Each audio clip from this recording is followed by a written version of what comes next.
नमस्कार, स्वागत है आप सभी का लोक सत्य में। मैं हूं आपके साथ मनीष झा। कृषि विधेयक पर कांग्रेस पार्टी मोदी सरकार को घेरने की तैयारी कर रही है। कांग्रेस ने 3 ऐसी मांगे रखी हैं जिसके तहत अब मोदी सरकार को घेरने का प्रयास करेगी। जिस तरह से देश के कई हिस्सों में कृषि विधेयक का विरोध चल रहा है और साथ ही साथ जिस तरह से कांग्रेस पार्टी मोदी सरकार पर हमलावर है, तो अब सीधे तौर पर इन 3 मांगों के जरिए मोदी सरकार को घेरने का प्रयास करेगी।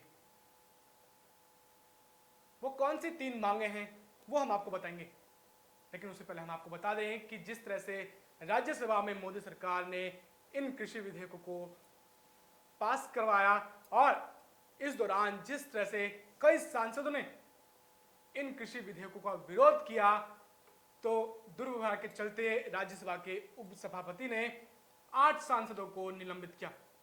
इन 8 सांसदों ने संसद परिसर के बाहर धरना प्रदर्शन किया, लेकिन अब इन 8 सांसदों ने गुलाम नबी आजाद से मिलने के बाद अपना धरना प्रदर्शन खत्म कर लिया है।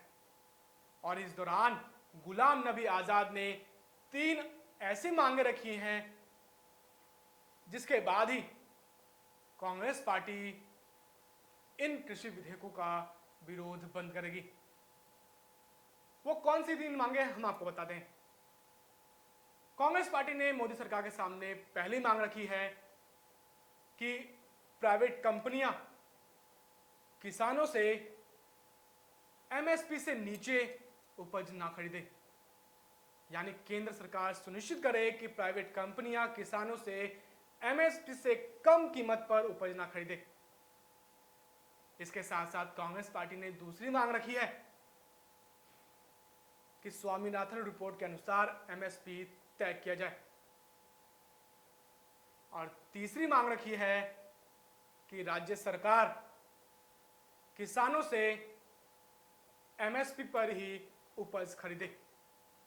यानी इन 3 मांगों के जरिए कांग्रेस पार्टी मोदी सरकार को घेरने का प्रयास करेगी, क्योंकि जिस तरह से कृषि विधेयक पर देश के कई हिस्सों में विरोध प्रदर्शन चल रहा है, जहां एक तरफ किसान वर्ग विरोध प्रदर्शन कर रहे हैं तो दूसरी तरफ विपक्ष देश के कई हिस्सों में विरोध प्रदर्शन कर रहे हैं।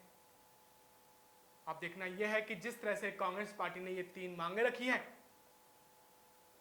तो क्या केंद्र सरकार इन 3 मांगों को स्वीकारेगी, क्योंकि यहां किसानों की लड़ाई है, किसानों के हक की बात है।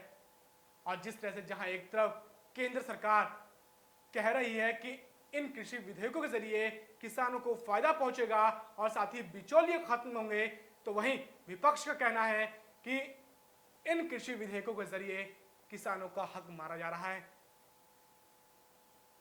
इन कृषि विधेयकों के जरिए उद्योगपतियों को फायदा पहुंचाने का प्रयास किया जा रहा है।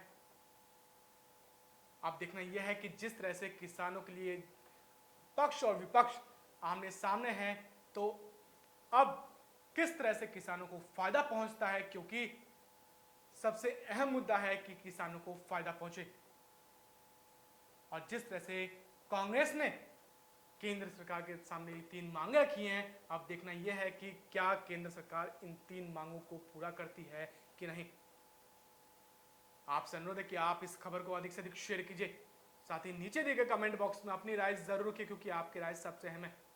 फिलहाल के लिए इतना ही। देश दुनिया की तमाम खबरों को जानने के लिए आप देखते रहिए लोक सत्य।